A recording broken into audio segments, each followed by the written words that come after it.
you mentioned security, and what I found really interesting is how you've characterized women's issues has become less about a soft issue, and you've made it a security issue publicly very often. Yes.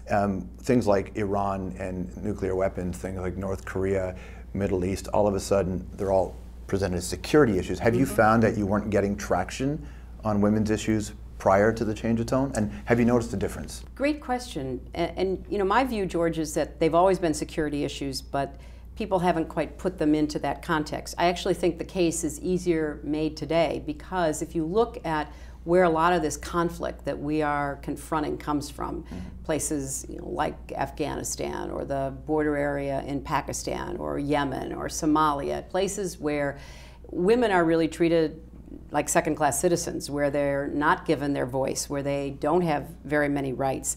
There is a direct correlation between societies like that deny women their opportunities and societies that are breeding grounds for extremism and, unfortunately, terrorism.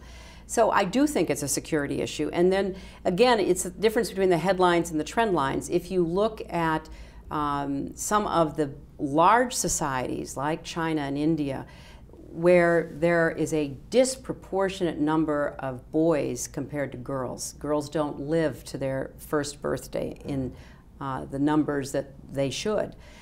And what happens if you have that kind of imbalance where you have too many young men, where you don't have the opportunity for marriage because there's these huge discrepancies?